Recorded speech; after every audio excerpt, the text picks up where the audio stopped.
میرے خاندان میں لڑکیوں کو زیادہ پڑھانے کا رواج نہیں تھا۔ ہم گاؤں میں رہتے تھے، وہاں تعلیم کی حد 10ویں تک کی تھی، مگر مجھے شروع سے ہی ڈاکٹر بننے کا شوق تھا۔ یہی خواب دیکھتی میں جوان ہو رہی تھی۔ میں اپنے خاندان کی سب سے حسین لڑکی تھی، جس کی وجہ سے میری اماں مجھے اکیلے گھر سے نہیں نکلنے دیتی تھی۔ مجھے ان کی اس عادت سے غصہ آتا تھا۔ میں نے کئی بار انہیں ٹوکنا چاہا، مگر وہ ہر بار ایک ہی بات کہتی، دیکھ میری بچی، میں تیری حفاظت کرتی ہوں، زمانہ بہت خراب ہے، اس لیے تیرے ساتھ چلتی ہوں ہر جگہ۔ اماں محبت سے یہی سمجھاتی کہ باہر اکیلے مت نکلنا۔ مجھے الجھن ہوتی تھی۔ اسی طرح میرا میٹرک مکمل ہو گیا۔ اب مجھے کالج کی پڑھائی کرنی تھی، اس لیے شہر جانا تھا، وہاں جا کر ہی پڑھائی جاری رکھ سکتی تھی۔ میں اسی سوچ میں تھی کہ کسی طرح ابا کو راضی کروں، مگر کچھ سمجھ نہیں آ رہا تھا۔ میں نے رات کا کھانا بنایا اور سب کو دیا۔ کھانا کھا کر ابا اور اماں بیٹھک میں بیٹھ گئے۔ عام طور پر ابا اماں کے ساتھ تبھی وہاں بیٹھتے تھے جب کچھ بات کرنی ہو، اور جب وہ وہاں بیٹھے ہوتے تو ہمیں ادھر جانے کی اجازت نہیں تھی۔ میں نے چائے بنائی اور پیالیوں میں ڈالے انہیں دینے چلی گئی۔ سوچا ان سے بات بھی کر لوں گی۔ ابھی میں بیٹھک کے کمرے کی طرف گئی ہی تھی جب دروازے کے پاس جاتے ہوئے میرے قدم رکے۔ اندر ہوتی گفتگو سن کر میرے قدم پتھرا گئے، ہاتھ کانپنے لگے۔ بمشکل میں نے ٹرے سنبھالی اور اندر گئی۔ میری آنکھیں پانی سے بھر گئیں۔ میں نے انہیں چائے دی اور واپس جانے لگی۔ جب ابا نے آواز دی، میں نے پلٹ کر دیکھا اور سر جھکا لیا۔ تم بیٹھو، کھڑی کیوں ہو؟ ابا کے کہنے پر میں اماں کے ساتھ بیٹھ گئی، مگر اگلے ہی لمحے جھٹکے سے اٹھی۔ ابا میں یہ نہیں کر سکتی۔ نہ جانے یہ کیسے کہہ دیا تھا۔ شاید میں نے اپنی بربادی دیکھنی تھی، تبھی اتنی ہمت آ گئی تھی۔ ابا میری بات پر غصہ ہونے لگے۔ دفع ہو جاؤ یہاں سے، 4 جماعتیں پڑھ کر سر پر چڑھ رہی ہو، جا اپنے کمرے میں اور سو جا۔ ابا نے غصے سے کہا۔ میں واپس کمرے میں چلی گئی اور جاتے ہی رونے لگی۔ اس کے بعد میں نے کھانا پینا چھوڑ دیا۔ ایک ہی ضد تھی کہ شہر جا کر پڑھنا ہے۔ ابا مجھ سے ناراض تھے، میں یہ جانتی تھی، مگر نہیں، مجھے پڑھنا تھا، اپنا خواب پورا کرنا تھا۔ بہت مشکلوں سے ابا نے میری بات مان لی۔ اماں نے بہت منتیں کی تھی، پھر کہیں جا کر وہ راضی ہوئے تھے۔ میں بہت خوش تھی اور خوشی خوشی میں نے جانے کی تیاری کی۔ جانے سے کچھ دیر پہلے ابا نے مجھے اپنے پاس بلایا۔ میں ان کے کمرے میں گئی۔ ابا نے بلایا، میں نے خوشی سے کہا، مگر ان کی اگلی بات پر میرے قدم سے زمین کھسک گئی تھی۔ میں بے یقینی سے ابا کو دیکھ رہی تھی۔ یقین نہیں ہو رہا تھا وہ یہ بات کہہ رہے ہیں، اب جا سکتی ہو، اور میری یہ بات یاد رکھنا۔ ابا نے کہا تو میں مرے قدموں سے باہر نکلی۔ میرا رخ باہر کی جانب تھا۔ کیا باپ بیٹی سے ایسی بات کر سکتے ہیں؟ کیا ابا کو مجھ پر یقین نہیں تھا؟ وہ کیوں ایسی بات کر رہے تھے؟ میرے ذہن میں 100 سوال تھے، مگر جواب کوئی نہیں۔ میرا داخلہ ہو چکا تھا جو ابا نے ہی کرایا تھا۔ وہاں پہنچی تو لڑکے لڑکیوں کو اکٹھا دیکھ کر گھبرا گئے۔ میں نے کبھی ایسا ماحول نہیں دیکھا تھا، مگر اس وقت کیا پتا تھا، ابھی تو مجھے بہت کچھ ایسا دیکھنا تھا جو ناقابل یقین ہونا تھا۔ میرا پہلا دن تھا، شکر کہ کسی نے میرے سے مذاق نہیں کیا۔ میں سیدھا کلاس میں گئی۔ کچھ دن گزر گئے۔ جب مجھے محسوس ہونے لگا، مجھے یوں لگتا تھا جیسے کوئی مجھے دیکھ رہا ہو۔ میں شروع میں اسے اپنا وہم سمجھتی رہی، مگر وہم تو ایک دن کا ہوتا ہے۔ مجھے اس وہم میں 1 مہینہ گزر گیا۔ اب مجھے شدید پریشانی ہونے لگی تھی۔ پہلے سوچا ابا کو بتا دوں، مگر اگر انہیں پتا چل جاتا تو مجھے گاؤں واپس بلا لیتے، جس سے میری پڑھائی نامکمل رہ جاتی، اور میں یہ ہرگز نہیں چاہتی تھی۔ اس لیے میں نے یہ بات کسی کو بنا بتانے کا فیصلہ کیا۔ 2 دفعہ گاؤں گئی تو ابا اماں نے کئی بار پوچھا، پریشان کیوں ہو؟ کسی نے کچھ کہا ہے؟ میں ہر بار یہی کہتی کہ دور رہ رہی ہوں، تبھی پریشان ہوں، آپ سب کی یاد آتی ہے۔ مگر اماں کو اس بات پر یقین نہ ہوتا۔ میں انہیں یقین دلانے کی ہر ممکن کوشش کرتی کہ وہ میری بات مان لیں، مگر انہیں کسی سے تسلی نہ ہوتی۔ میں واپس شہر آئی۔ نہ جانے کیوں میرا دل نہیں تھا واپس آنے کا۔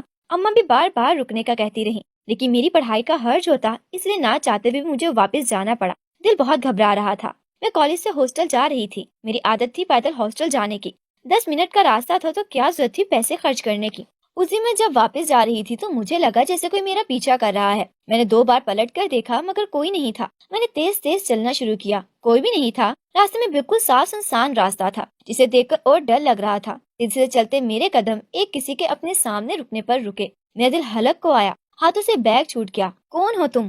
میں نے تیزی سے پوچھا، مگر وہ خاموش رہا، اور ایک ہی دم سے اس نے میرے منہ پر رومال رکھا، جسے چند لمحوں میں ہوش گوا بیٹھی۔ اس کے بعد جب ہوش آیا تو اپنی حالت دیکھ کر دل کیا کہ خود کو ختم کر لوں، مگر اتنی ہمت کہاں تھی کہ اپنی جان لے سکوں۔ میں مرتے مرتے ہاسٹل پہنچی۔ پوری رات روتے گزری تھی۔ اگلے دن خود کو سنبھالتی گاؤں واپس گئی۔ اماں میری حالت دیکھ کر کہتی، تو ٹھیک نہیں لگتی، مگر میں ہر بار ہنس کر ٹال دیتی کہ ان سے دور رہی ہوں، تبھی انہیں ایسا لگتا ہے۔ میں دن بدن کمزور ہوتی جا رہی تھی۔ نہ کچھ کھانے کو دل کرتا، نہ زبردستی کچھ کھایا جاتا، کھاتے ہی کہہ آتی۔ اماں میری ایک ایک حرکت نوٹ کر رہی تھی۔ رات وہ میرے پاس آئیں، کیا ہوا ہے تجھے؟ یہ حالت کیوں خراب ہے تیری، اور اس قدر کہہ کیوں آ رہی ہے؟ اماں نے تشویش سے پوچھا۔ کچھ نہیں اماں، میں نے ٹالنا چاہا، مگر وہ ماں تھی، کیسے جھوٹ پر مان جاتی؟ ماں تو بیٹی کا ہر دکھ بنا کہے سمجھ جاتی ہے۔ وہ تو دیکھ رہی تھی، دیکھ تو جھوٹ بول رہی ہے۔ میں جانتی ہوں، سچ بتا۔ اماں نے غصے سے کہا تو میں رو دی۔ مجھے دیکھ کے وہ گھبرا گئیں۔ تو بتا مجھے کیا ہوا ہے؟